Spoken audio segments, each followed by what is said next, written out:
Hey, welcome to another episode of Yvette with a Check, where we talk about making money, saving money, financial assistance, being safe with our funds, and getting things for free because who doesn't love that? On this episode, we are talking about staffing agencies. Staffing agencies are great for people that maybe having a hard time finding a job, needs a job like now, needs that money to start rolling in now, or, just want some more confidence when going to look for work and knowing that more than likely you are going to be hired. Okay. So, I took some notes down before I started this video. So I have my computer right here. So if I'm looking down, that's what I'm looking at. Okay. So,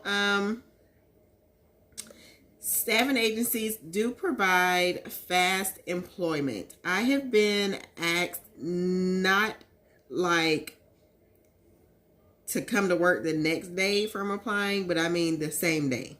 I've had other jobs, that I've gone to that, may have a particular start date, or, really how it works. When do you need to start? When do you want to start? If you want to start ASAP, I'm sure they can, depending on where you're going or your industry, probably find you something ASAP.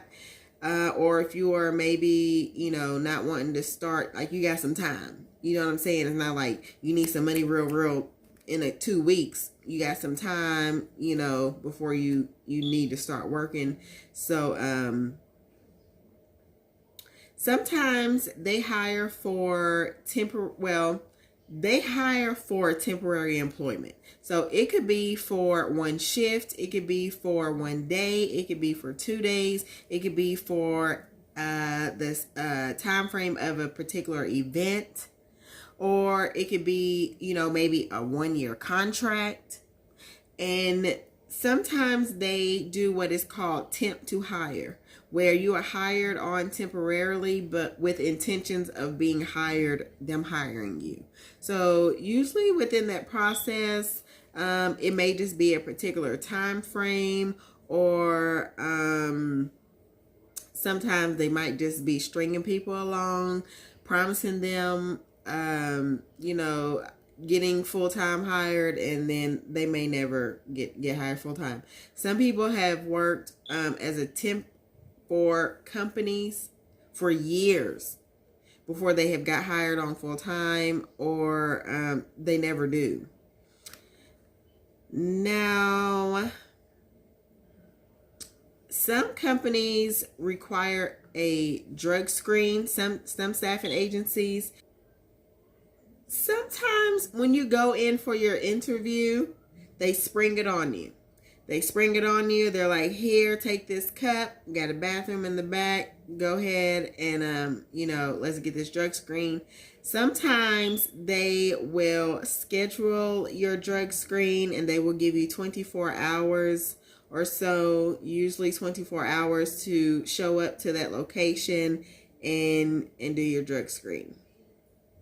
I have had mouth swabs, urine tests.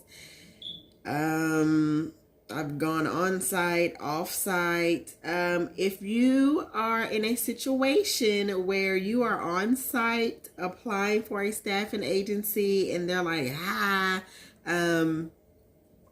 we need you to go pee. If you don't want to do it at that time, for whatever reason, some things I would do if I was in that situation, not saying that I ever have been, but if I was, what I would do is, tell them, you don't even pee that often. Tell them you don't even pee that often. Maybe, you peed right before you came in, and, maybe can you come back,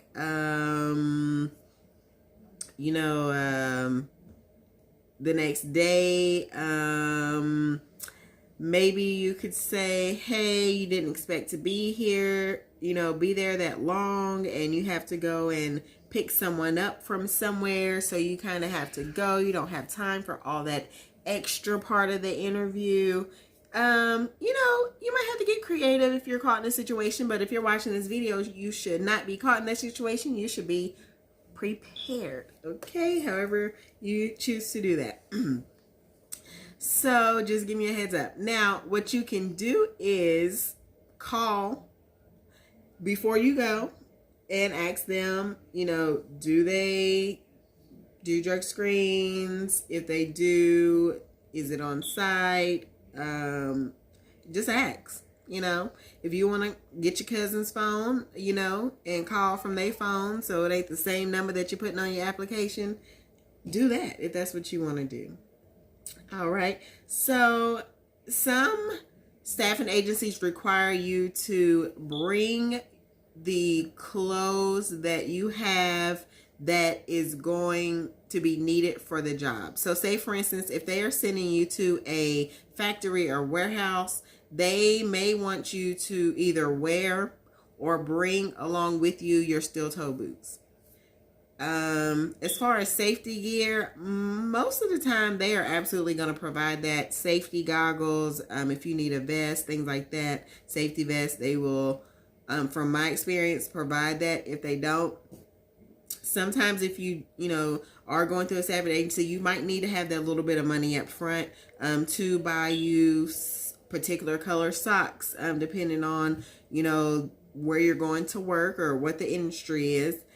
And maybe shoes are important. A lot of different jobs require a particular kind of shoes, maybe a tie, things like that. So honestly, I would really not put that much effort into it. Not effort, but that much money into it in the beginning, because you are looking for work because you need money. Okay, you might not have it like that starting off. So if you need to borrow something, borrow some clothes, borrow some shoes until you get that first check in a week or two, then do that. If you need to go to the Goodwill and get you a $2 shirt and some some $4 or $5 pants, they may not fit perfect, but guess what? It's gonna get you to that first check where you can get some clothes that's fitting right and have you looking right, if you're worried about that.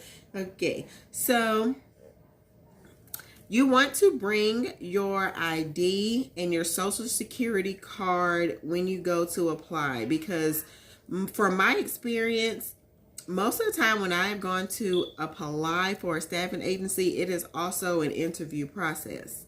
So they are doing, the applying, the interview, and the hiring. Go ahead and get your paperwork in, because the next step is you get on out this door and go to work so you can, get them checks rolling in. Now, you want to look presentable.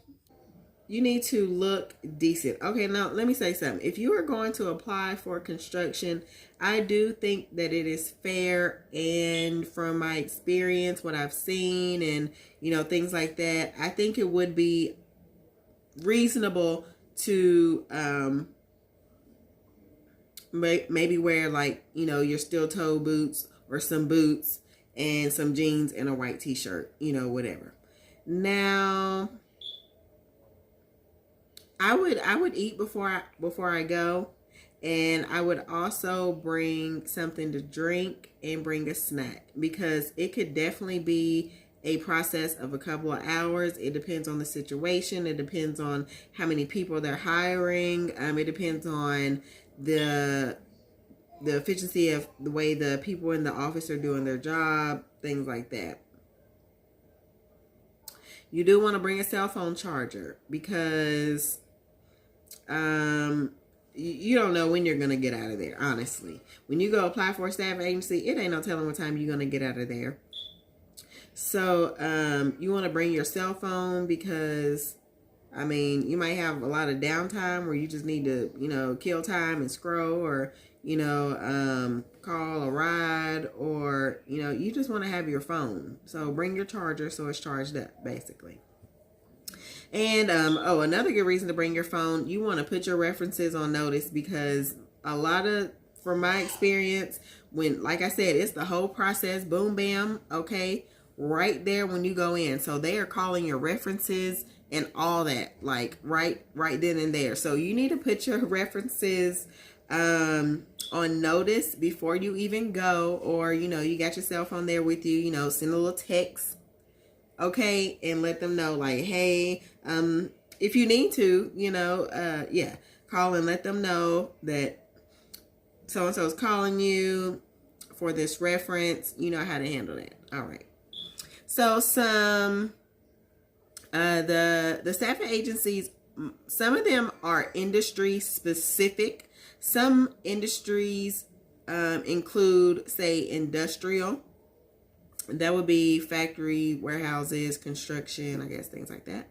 Medical, you could be staffed for, maybe like medical assistant staffing, or just different things in the medical field. Event staffing for, say, ball games, concerts. Clerical, for data entry and administration. Also, my favorite, hospitality. Okay, y'all, so I don't want to make this video too long. I do want to touch base on the hospitality industry a little bit because it is my favorite. So, hospitality industry staffs for positions including but not limited to bar staff, which is bartenders, barbacks, wait staff, waitresses, dishwashers, hosts for restaurants, parking attendants, cooks, housekeepers, ball game concession workers, and food passers.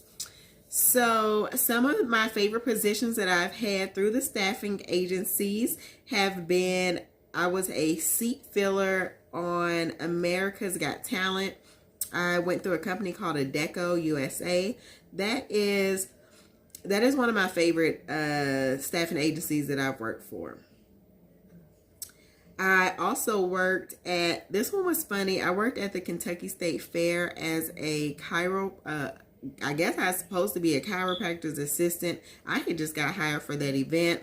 I had to take this little wand and move the wand down people's spine and read the thing on the screen that popped up and pretend like I knew what I was talking about. I didn't, but I got that check. Okay. And then that also almost landed me to a full-time position, but I turned it down.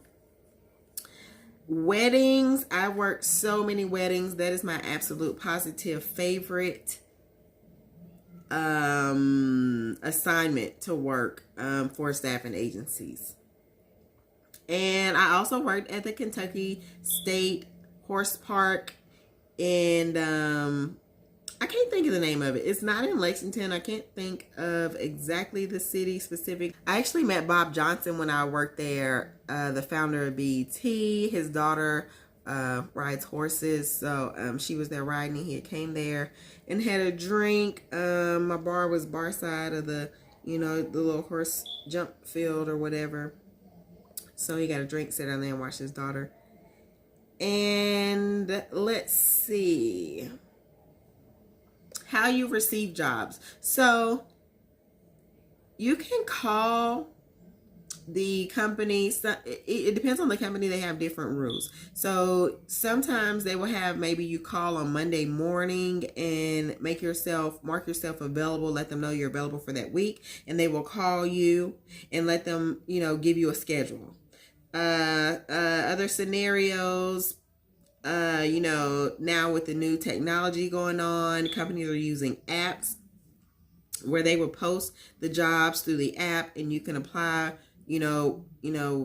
decide whether you want to do the job or not. So you're not really interacting with anybody verbally. You're just handling it on your own, whether you want to accept the job or not.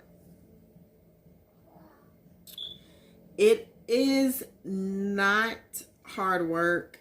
Working for staffing agencies, it's not going to be any harder than it would be. Actually, it's going to be easier. It's actually going to be easier than it would be for than working with the direct company, because you do not work for the location. When you go to a restaurant, you do not work for them. When you go to a hotel, you do not work for them. So you have to follow their rules to a certain extent, in order to maintain respect. But you are there to help. So you are not required to do too much. You know what I'm saying? Because you don't work for them. And one of the absolute positive upsides about that fact is that if something is not feeling right, if you are not a good fit, you feel, for that location, or you get on there and the on-site person is just rude, you can call that agency and tell them, this is not working out for me and I'm leaving. There is no penalty for leaving. Honestly, I have been in situations where it was like, I'm not doing this. And I call and I let them know this is not the assignment for me. And I go home and I go to another assignment the next day, or maybe even the same day. I tell you no lie. All right. You never know what you are walking into. I mean, it's different events. It's a wedding, it's a concert, it's a ball game. So you never know who is going to be in charge at the location when you get there. So even if you are working at the same location that you worked before, you don't know exactly what's going to be going on at the event. So for me, that was super exciting. You will be fed. 99.5% of the time, you will be fed by the venue that you are working at, and it will be free. So if you are at a ball game, you will get free concessions. If you are at a restaurant, you might get one free meal. If you are, you get where I'm going with that. Like if you are at a golf club, a country club, you might get to, eat off a buffet or, something. Just depends on where you're working. Working a banquet, you might get a little plated dinner, whatever. So, y'all know me. I love that. Okay. So, as far as getting tips, now I have got tipped working some banquet events, maybe like serving or passing food, but it's not like you're getting tipped as a regular server. It's different. You're not really waiting tables. So every now and then you will get slipped a little 20 or something like that, if somebody sees you, doing your job, or, whatever. Now, if you are bartending, most of the places I have bartended has allowed me to put my tip jar up on the bar. If they do not allow me to put my tip jar up on the bar, then I keep a $1 bill, $5 bill, $20 bill, and I will slip it under if I usually have my display set up of the beers and wines that I offer. So I will slip some money under there so they see it and they think about cash, they think about tipping. Okay, not supposed to do it. If it's somewhere that doesn't allow tips, you're definitely not supposed to do that. But okay, so you more than likely are going to get paid once a week. More than likely direct deposit. Some companies offer you benefits when you start, which is great. Health benefits, medical, dental, vision. Some of them offer it, after a certain period of time, and some don't offer it at all. Now, you do get to get behind the scenes of some of the most bigger, or, the biggest and most popular venues in your particular city, or, wherever you live close to. So that's kind of cool. But one thing that you will see is the most classy and the places with the best representation or reputation will be the most messed up, the most worst ran behind the scenes, and with the dirtiest kitchen. All right, now you will probably see some celebrities depending on where you work. I worked events, in Lexington, Louisville, all over Georgia. And I did see a couple of celebrities. My favorites were Layla and Muhammad Ali. I had worked at I think it was like the Muhammad Ali Honors Awards in Louisville. You do have potential to make friends, network, and also find other work opportunities by speaking to the guests at the events and people that you're working with.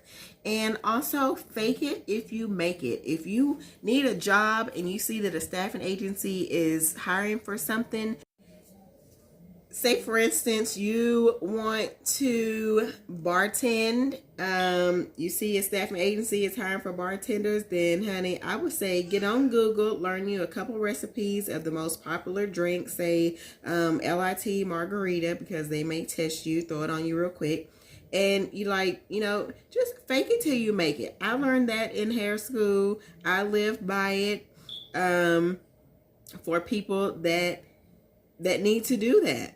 If you need a job, you need to beef up that resume. Think extra hard. You might have to over exaggerate your thoughts and put it on that resume, the exaggeration, and get that job. Okay. Working for a staffing agency is very easy. You can literally probably Google some today. Might be able to apply online, get an interview tomorrow, and be working, the day after that. So I've already made this video a little longer than expected, but hey, I had a lot of information and I hope you all absorbed it. And I hope that this video can help you get some dollars. It's been real. Thank you all for tuning in. And if you feel inclined to subscribe to my channel because you want to get some more info on how to make money, save money, and just be smart with your funds in 2022 in the future, then hit that subscribe. All right, see y'all later.